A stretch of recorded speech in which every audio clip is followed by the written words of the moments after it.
Hi everyone, welcome back to our channel Saransh Kartik classes. तो आज की इस वीडियो में हम समझने वाले हैं कंपोनेंट्स ऑफ एन एपी। तो सबसे पहले इस वीडियो में आपको क्या क्या समझने को मिलेगा। सबसे पहले हम समझेंगे कि जो ये एपी है, ये एपी शब्द क्या है। ये एपी, ये जो एपी हमने लिख रखा है, ये क्या है। तो सबसे पहले हम व्हाट इज एपी, और फिर उसके बाद हम इसके कंपोनेंट्स पर आएंगे कि इसके कंपोनेंट्स क्या हैं, किन किन चीज़ों से हम एक एपी बना सकते हैं और उसमें क्या क्या चीज़ें लगती हैं। और इस चैप्टर में, जो कि ये 10वीं का चैप्टर नंबर 5 है, अर्थमेटिक प्रोग्रेशन, इसमें हमें क्या क्या चीज़ें निकालने को आएंगी पेपर में, हम कैसे उन्हें निकाल सकते हैं, सारी चीज़ें इस वीडियो में समझेंगे। तो चलो स्टार्ट करते हैं। सबसे पहले समझते हैं एपी क्या है। एपी की फुल फॉर्म होती है अर्थमेटिक प्रोग्रेशन। क्या होती है भाई? Arithmetic progression. तो इसका मतलब क्या होता है अर्थमेटिक प्रोग्रेशन का? यानी एक नंबर ऑफ सीरीज। क्या होता है? नंबर ऑफ सीरीज, सॉरी गलत लिख दिया, series of number, series of number जिसमें कि जो कॉमन डिफरेंस है डी है, वो हम कंपोनेंट्स में समझेंगे। सीरीज ऑफ नंबर मान लो 3 है, 4 है, 5 है, 6, 7 चलता जाएगा। मान लो हमने ये आखिरी में लिख दिया 98 तक जा रहा है, ठीक है। तो ये जो है एक सीरीज है, इसमें बहुत सारे नंबर्स हैं, ठीक है। और ये एक सीरीज, ये एपी भी है। ये जो है ये एपी भी है। कैसे कि एपी की एक कंडीशन होती है कि या तो एक तो वो सीरीज होगी नंबर की, और उसका जो कॉमन डिफरेंस है, कंपोनेंट समझते हैं। पहला कंपोनेंट हमारा है डी, जो कि हमारा कॉमन डिफरेंस, कॉमन यानी सब में सेम, डिफरेंस यानी कि अंतर, कॉमन डिफरेंस यानी कि 3 और 4 के बीच में शुरुआत के 2 नंबर उठाओ। ये जो 2 नंबर है 3 और 4, इनके बीच का डिफरेंस क्या है? 1। 4 और 5 के बीच का 1। ऐसे अगर आप इनके बीच के कोई से भी नंबर 2 का डिफरेंस देखोगे, जो कि एक के बाद एक है, उनका डिफरेंस 1 ही आएगा। अब आप कहने लगो 3 और 7 का तो 4 आ गया, गलत है। नहीं, हम जो तो एडजेसेंट यानी एक के बाद एक नंबर्स का जो डिफरेंस है वो सेम आएगा। और वो मान लो इसमें भी 1 है, इसमें भी 1 है, इसमें भी 1 है और इसमें भी 1 है, तो ये 1 है सारों में।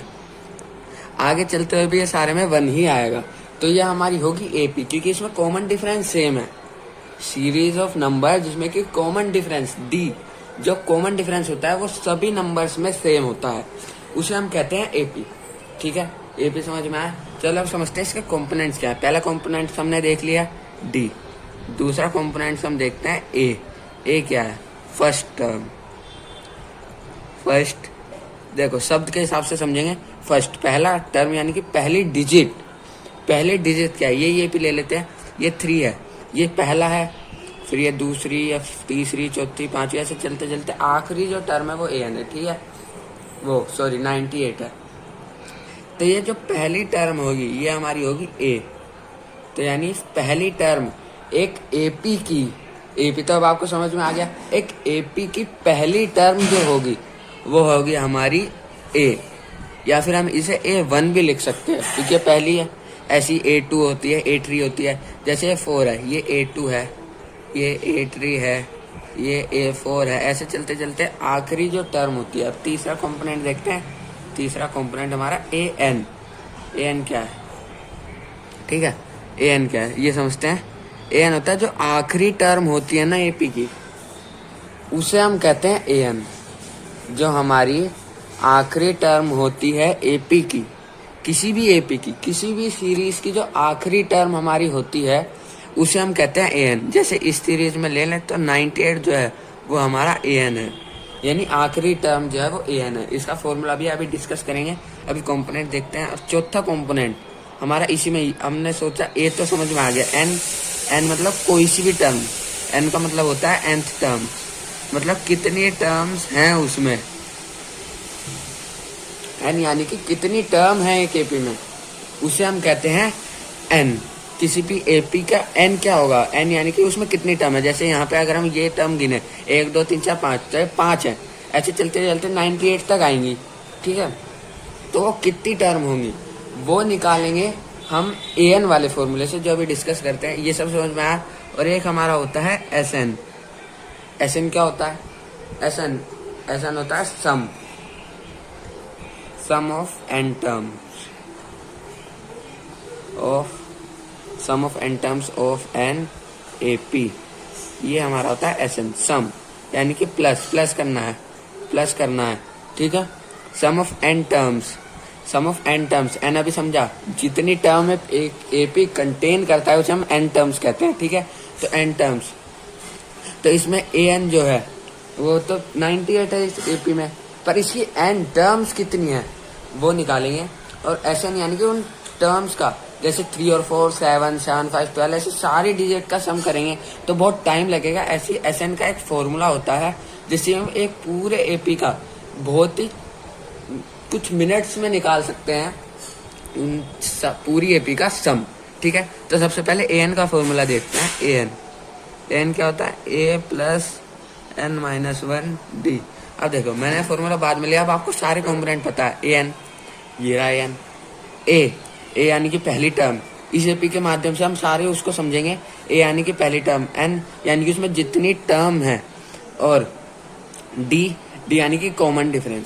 अब हम इस एपी को लेके चलते हैं, इसमें ए क्या है जल्दी बताओ? ए क्या है? ए है 3। डी क्या है? डी निकालने का अगर आपको नहीं समझ आ रहा है क्या है, क्योंकि डी कभी कभार माइनस में भी आ सकता है, ठीक है। तो डी क्या होगा? D A2 minus A1। तो यानी कि दूसरी टर्म में से जब हम पहली टर्म को माइनस कर देंगे तो हमारा डी आ जाएगा, तो यहाँ पे करेंगे 1 आ जाएगा डी, ठीक है। और ए एन यानी कि जो आखिरी टर्म है वो हमारी ए एन होगी। A n equal to 98। A n का एक और नाम होता है, एल यानी कि लास्ट टर्म। कहीं पे आपको एल लिखा होगा कि the L of an AP is 98। तो फिर हमें ये सारी चीजें दे रखी होगी, ए होगा 3 और डी होगा, ये एन निकालना होगा। तो हमें सीधा पता चल जाएगा कि एल यानी कि ए एन होता है, ए एन यहाँ पे 98 पुट कर दो इस फॉर्मूले में, एन की वैल्यू हमारी आ जाएगी, ठीक है।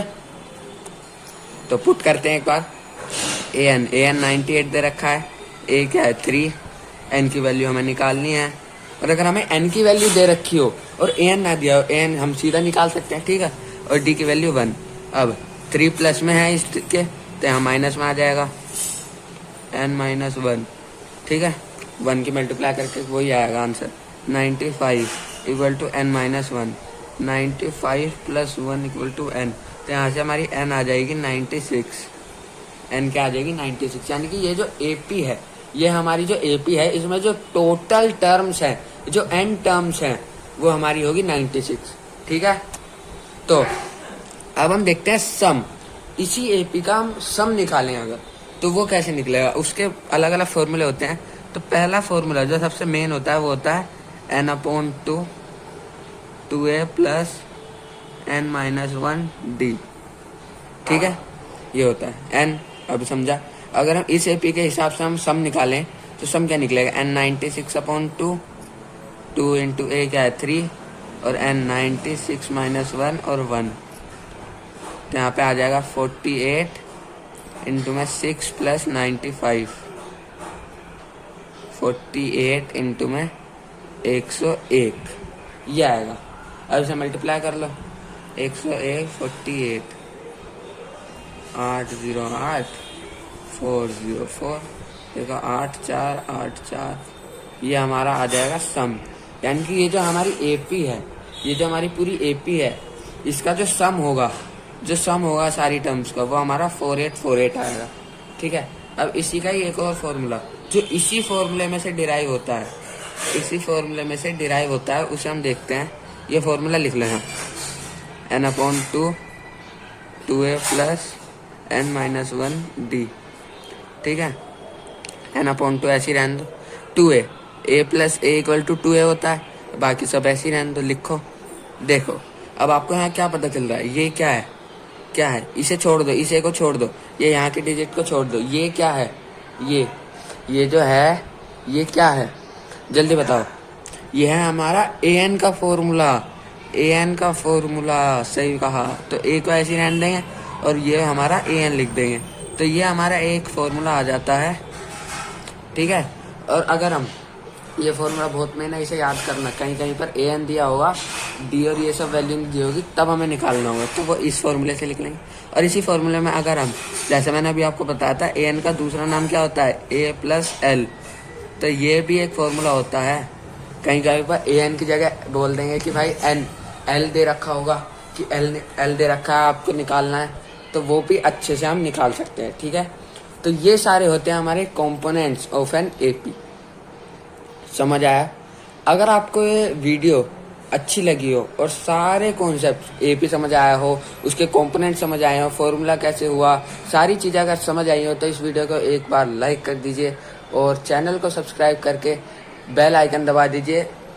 कमेंट में और टॉपिक बताते रहिए कि जिससे कि आपकी वो टॉपिक भी अच्छे से अच्छे और सिंपली वे में क्लियर हो सके। और इस वीडियो को ज़्यादा से ज़्यादा शेयर करें, जिससे बाकी लोगों को भी ये वाला कॉन्सेप्ट आपकी तरह बिल्कुल क्लियर हो सके। तो मिलते हैं अगली वीडियो में। Thanks for watching.